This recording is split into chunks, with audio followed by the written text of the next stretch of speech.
मान्यवर महापुरुषांचं वास्तव या उरळी कांचनला राहिलेलं आहे, परंतु आता उरळी कांचनचं चित्र बदललंय.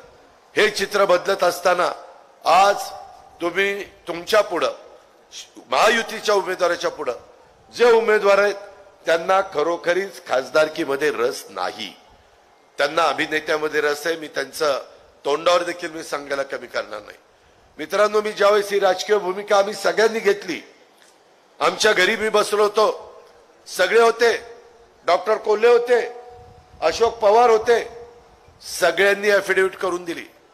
मला सेकंड केला भुजबळ साहेबांना सगळ्यांना की चांगला निर्णय आपण हा घेतला पाहिजे. सगळेजण माझ्या बरोबर शपथविधीला आले. कोल्हे साहेबांनी देखील बाईट दिला. अशोक तर मला म्हणत होता, दादा सत्ता असल्याशिवाय काही खरं नाही, आणि सतत मला सांगणाऱ्यापैकी तो एक होता. पण ज्यावेळेस शपथ घेत असताना पहिली मी घेतली, दुसरी भुजबळ साहेबांनी घेतली, तिसरी का चौथी दिलीप वळसे पाटलाचं नाव आलं, तिथं गडी बिथरला.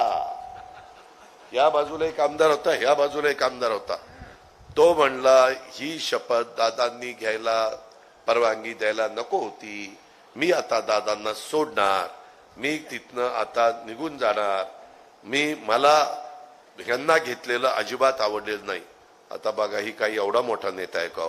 दिलीपराव वळसे पाटलांना घेतलेलं मला आवडणार नाही. अरे काय तुला निवडून आणण्याच्या करता मी जीवाचं रान केलं बेटा, आणि तू अशा पद्धतीच्या गप्पा मारतो.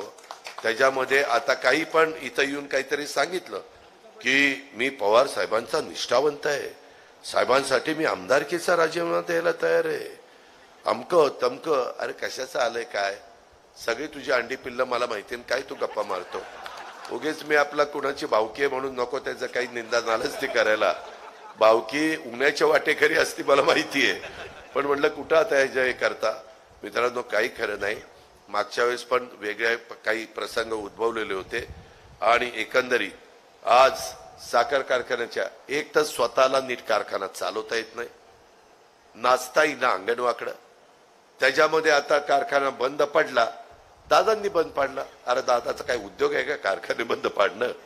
उलट माझ्यासारख्यांनी अनेक कारखाने, राहुल कुल्ला विचारा, त्यांचाही कारखाना अडचणीत होता. आम्ही सगळेजण बसलो आणि त्याच्यातनं एक त्यांनी उद्योगपती परराज्यातनं आणला, मिराणी का काहीतरी त्याचं नाव आहे, निराणी, आणि त्याला ते आता टायप केलेलं आहे.